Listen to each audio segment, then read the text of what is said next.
Le CAC 40 clôture dans le rouge ce soir. La bourse de Paris termine en baisse de 0,91% pour s'établir à 6 551 points. Les investisseurs semblaient pourtant ce matin plutôt rassurés par l'intervention du président de la Réserve fédérale américaine, Jérôme Powell, hier soir. Il était auditionné par une sous-commission de la Chambre des représentants sur le plan d'aide d'urgence à la pandémie ainsi que sur le programme d'achat d'actifs. Il a réaffirmé que la Fed ne prévoyait pas de relever ses taux d'intérêt. Nous attendrons des preuves d'une inflation véritable ou d'autres déséquilibres, a-t-il indiqué.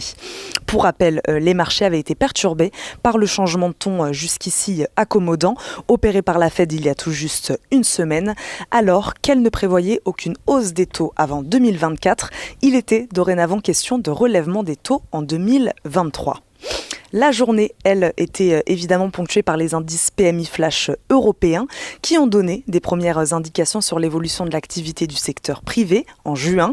En zone euro, l'indice flash composite s'est redressé à 59,2 points en juin contre 57,1 en mai, un plus haut depuis 15 ans. De quoi malheureusement entretenir les craintes inflationnistes des marchés boursiers. Dans les services, l'indice ressort à 58 points, un plus haut depuis 41 mois. Le marché visait lui 57,8. L'indice manufacturier a atteint lui 63,1 sans changement par rapport au mois de mai.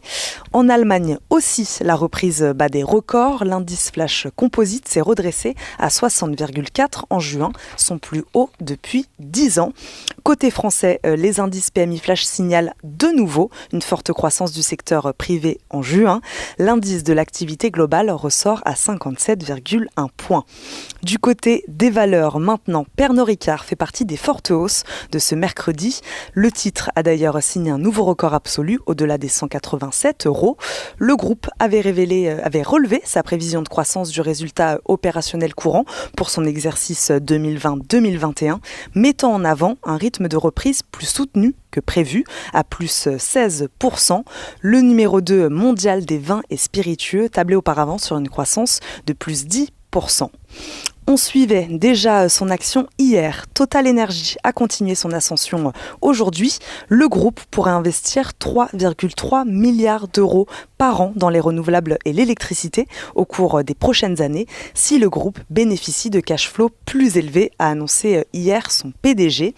Téléperformance, très forte hausse du CAC également aujourd'hui, qui a annoncé la finalisation de l'acquisition de Health Advocate, un acteur majeur aux États-Unis des services aux entreprises en solutions digitales, intégré dans le domaine de la gestion de la santé des consommateurs. Montant de l'opération, 690 millions de dollars. Bonne journée également pour l'action Europcar Mobility Group, après un article de presse selon lequel le spécialiste de la location de voitures avait rejeté une offre de rachat d'un consortium emmené par Volkswagen.